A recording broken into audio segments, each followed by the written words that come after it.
नंदग्राम नाम का एक अत्यंत सुंदर गांव था, जहां हर कोई प्रेम से रहता था, सिवाय रामदीन के घर के। इस घर में राधा और सासू माँ रहती थी। सासू माँ राधा को बिल्कुल पसंद नहीं करती थी। वह राधा के हर काम में कमी निकालती थी। राधा दिन रात घर के काम में लगी रहती। अरे ओ राधा, ये क्या झाड़ू लगा रही है? ये कौन सी साफ सफाई हुई? मिट्टी तो वहीं की वहीं है। मेरे तो कर्म ही फूट गए जो मुझे तेरे जैसी बहू मिली। कोई काम ढंग से नहीं करती। लेकिन सासू माँ की जुबान से हमेशा यही निकलता। राधा की आंखें अक्सर नम हो जाती थीं, लेकिन वह चुपचाप सब सह लेती थी। एक दिन राधा ने गर्मागर्म रोटियां बनाई और सासू माँ को परोसने लगी। सासू माँ ने चुपके से 2 रोटियां अपनी चारपाई के नीचे सरका दी और नाटक करने लगी। बस इतनी सी रोटियां?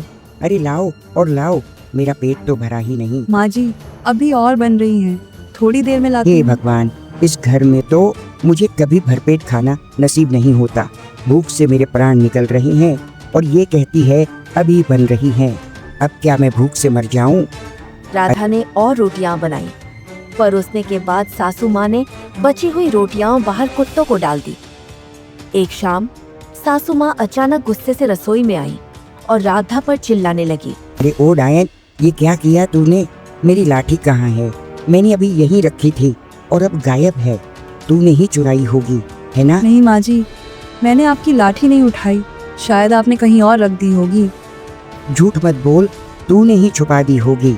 तुझे मुझसे छुटकारा चाहिए, इसलिए मेरी लाठी छुपा दी ताकि मैं चल न पाऊं, है ना? तू चाहती है मैं बिस्तर पकड़ लूं और तू इस घर की रानी बन जाए? तेरी नीयत ठीक नहीं है अभागन। अरे माँ जी, इतना झूठ क्यों बोल रही हैं?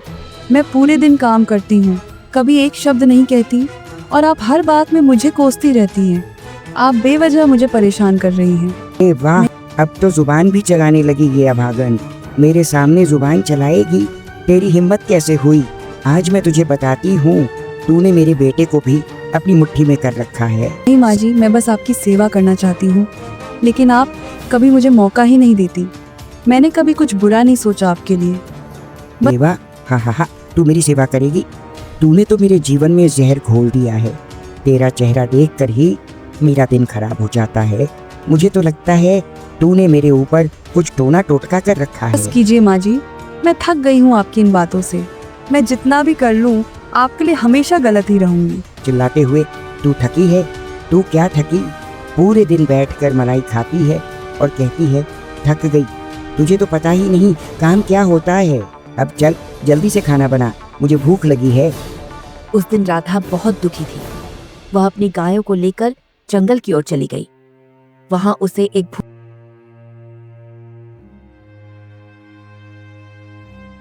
भूखा बैल मिला। राधा ने अपनी पोटली से अपनी 2 बची हुई रोटियां बैल को खिला दी। अरे बेचारे, तुम्हें बहुत भूख लगी होगी, यह लो, तुम मेरी रोटियां खा लो। थोड़ी देर बाद एक बूढ़ी दादी माँ उसके सामने आई।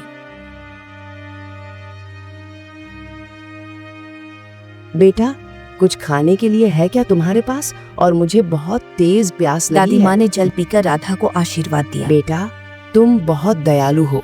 जब भी तुम मुसीबत में फंसो, इस मंत्र का उच्चारण करना, AUM शांति प्रेम करुणा सौभाग्यम नमः। इस मंत्र को जपने के बाद तुम अपनी मुसीबत पर एक लाल कपड़ा रख देना, तुम्हारा भला होगा। सासू माँ फिर शुरू हो गई। अरे आ गई अभागन, इतनी देर कहाँ लगा दी?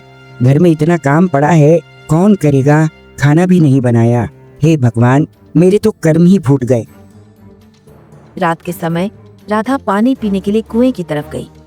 जैसे ही वह कुएं के पास पहुंची, सासू माँ पीछे से आई और उसे कुएं में धक्का दे दिया।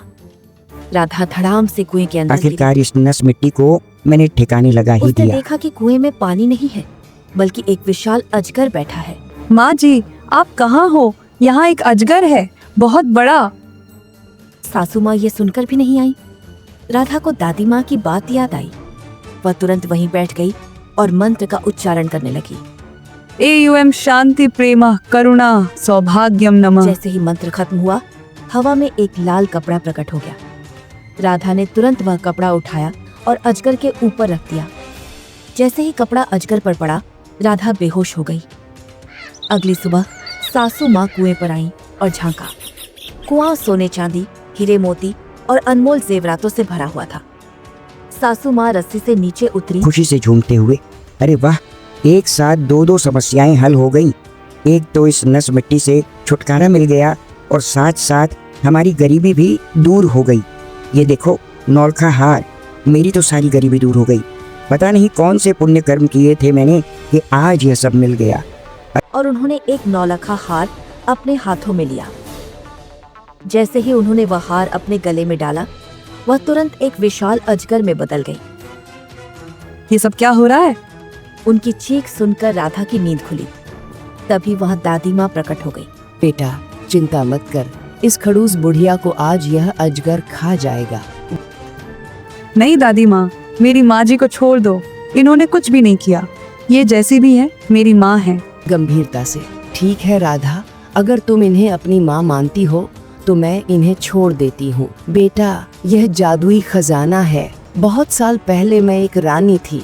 उस राज्य के राजा ने यह खजाना एक ईमानदार आदमी को देने का फैसला किया था। यह जादुई खजाना है, तुम्हें इसे ढूंढने की जरूरत नहीं है।